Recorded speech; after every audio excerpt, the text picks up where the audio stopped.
Hey, what is up, guys? It is Geek on a Mission, back with another deep analysis analyzing a new Kingdom Hearts 4 trailer. Today we're gonna go frame by frame and dissect this trailer up. So let's just not waste any time. It's a minute and a half, so it's nice, it's simple, but we're just gonna go frame by frame, look at any tiny details we can, and let's just jump right into it. Huh? Wait, what happened? He's been forgotten. When there's no one left in the living world who remembers you, you disappear from this world. We call it the final death. So that is very important in all of Sora's sense, is because Sora's technically dead from reality right now. He's in unreality, which means he died. He kind of died and disintegrated, kind of like that. So it is this is a perfect world for KH4 because it shows that how Sora is going to grow in this, and this is nice. So I'm going to mute this part, so no copyright.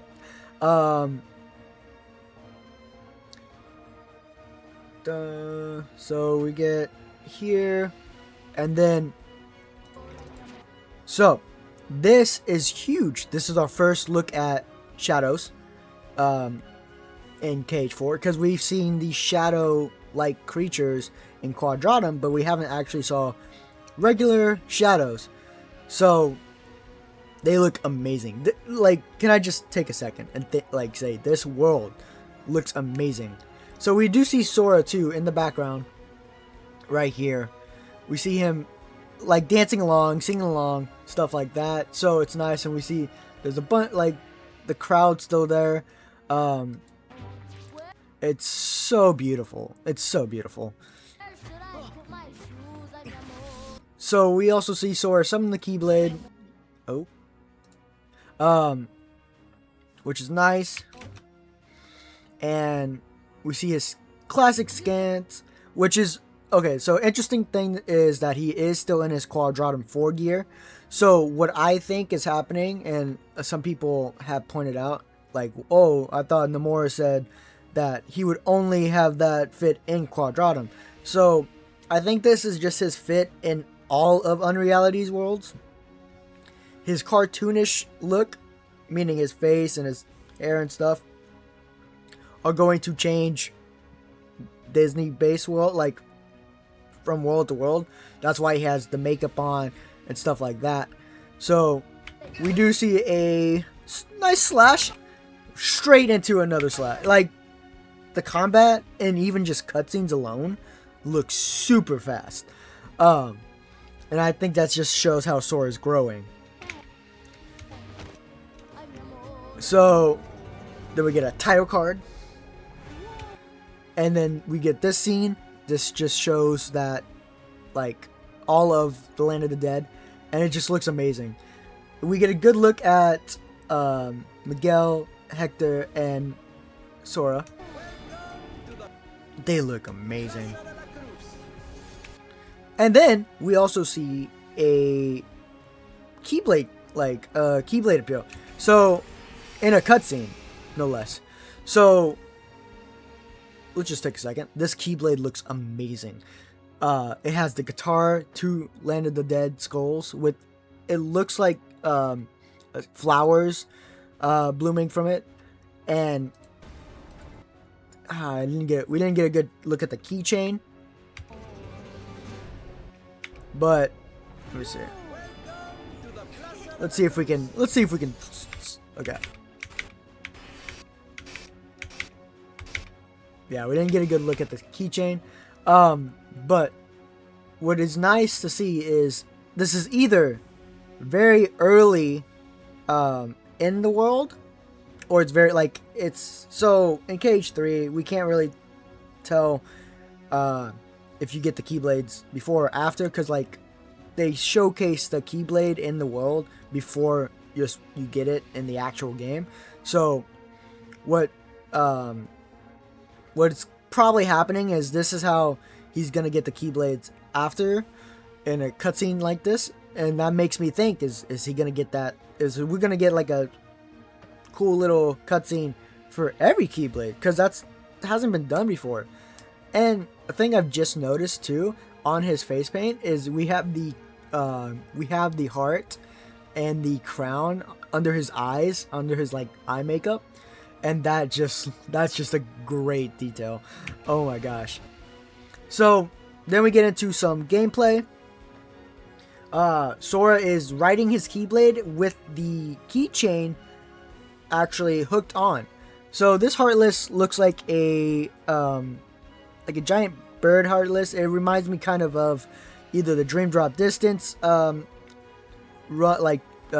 cut boss fight as you play with Sora and Riku, or it reminds me of Pirates of the Caribbean in 3, where you have to fight that too.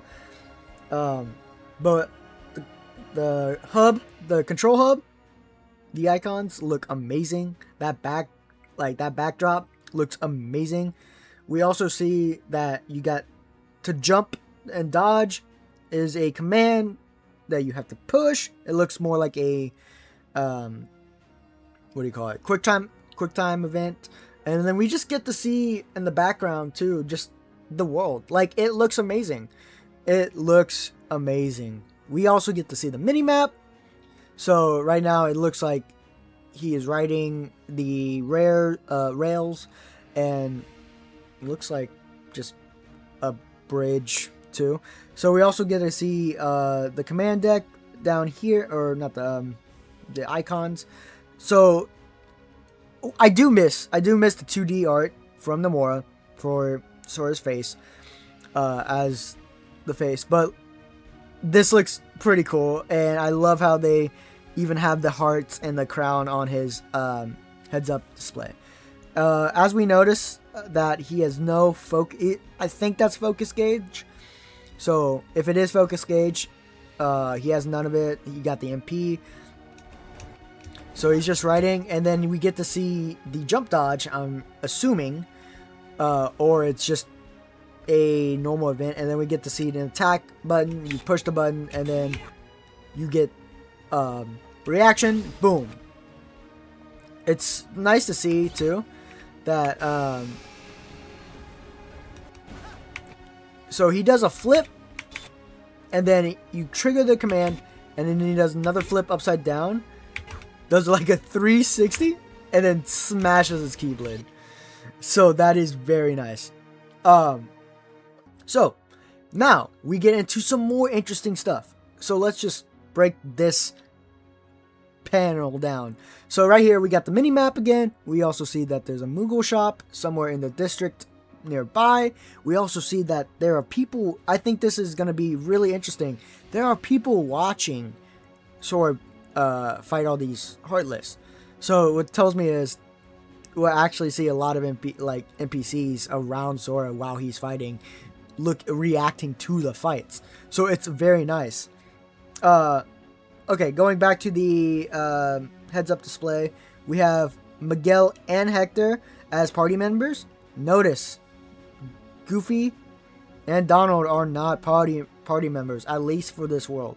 So, going to the command hub, we have a nice background, but we have attack, and there is an arrow like last time, making it seem like it's either shifting to other Keyblades like Cage 3, or just another command deck in general, like commands like Cage 2 or Cage 3. So we got magic, we got items, which you have 4, and we have the build, which we still haven't seen much of, or at least know of. And then it looks like, so this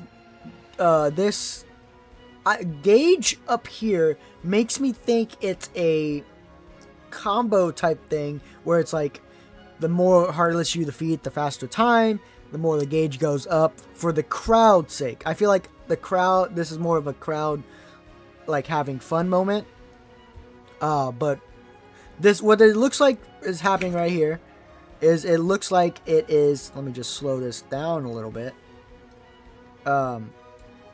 So this looks like a team attack. You have the, what do you call it? The Parasol Beauties back from KH3. And notice that these are the first emblem Heartless we have seen. So we get to see it, the shadows, but we also get to see emblem Heartless are returning. So at least to the Disney World. So this looks like a team attack between them. And we also see a new type of Heartless with an emblem. Is a bird, and it looks like he's holding maracas. So it could either be like a support, like he places maraca to support Heartless and then attacks with them. So these are two completely different scenes. This is the finisher, it looks like, because the gauge is filled up, and it looks fun. I wonder if... So, a notice, though, like, in KH3, how they had the... If you do a team attack, you actually get, like, an icon that appears, like, a glow to both Hector and Sora, or if it was like KH3. So, it's very interesting to see that not be here, but it could be here, just not... They just didn't capture it. So, Miguel back there with his guitar, and then the finisher looks cool. It looks like it's a big star pinata, and it looks like Sora slashes it, and then a bunch of money, gems, and stuff comes up. So, very, very cool to see. Then, let us get into the Scala. So, as we see, Mickey is rocking a new fit. This is different than his KH3, and it looks really good. I like his new design. So, right now, he is in the libraries of Scala Asylum, and he is researching notes and documents that have been kind of forgotten about Quadratum, etc. And it's very interesting, as we see. This is a lot of new information. Yes, Mickey, you know the information, but we do not know the information. Tell us the information, Mickey. But it is nice to see that they didn't over show us anything with Mickey.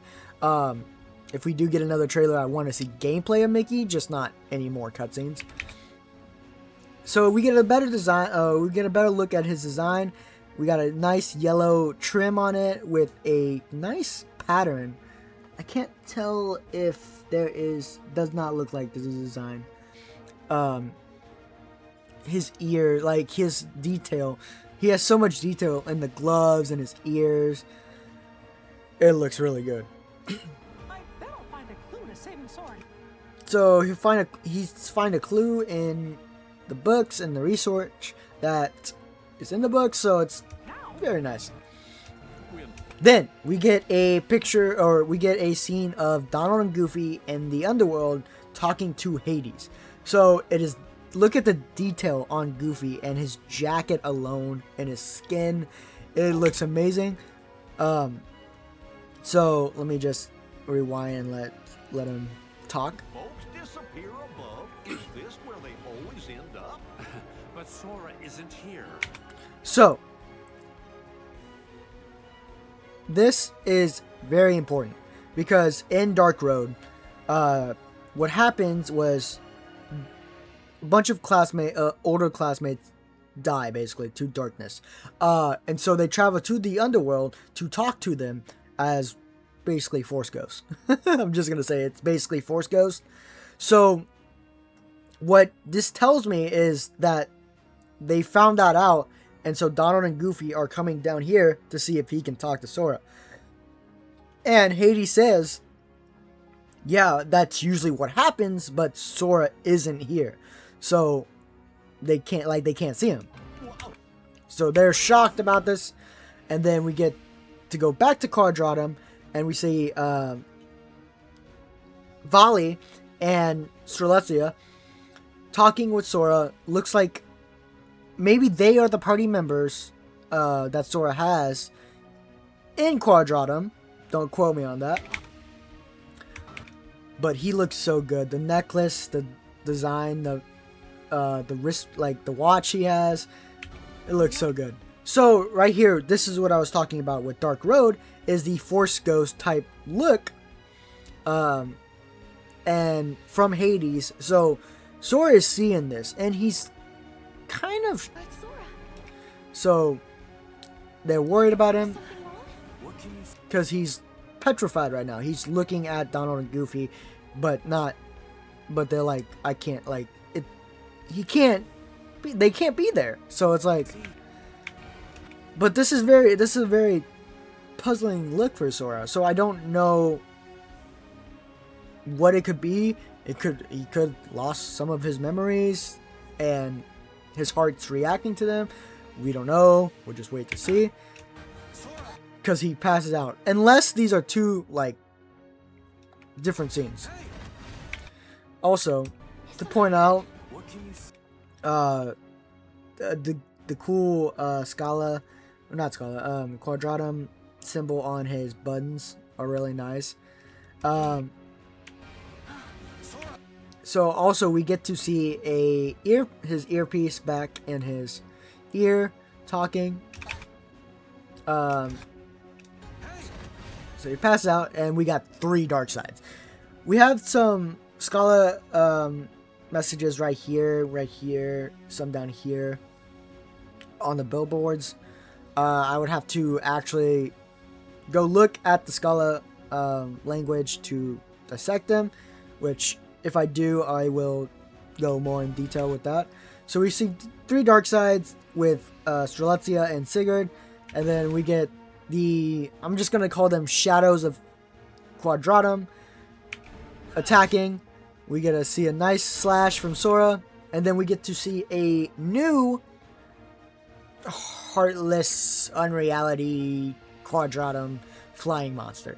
So these kind of look like, remind me of Waverns back in KH1, but just the unreality version of them.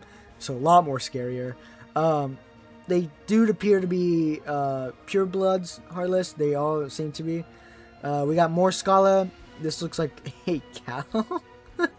A cow billboard. So we get to see Strelitzia, and then I do need to slow this down frame by frame right here, because there is something I noticed while watching.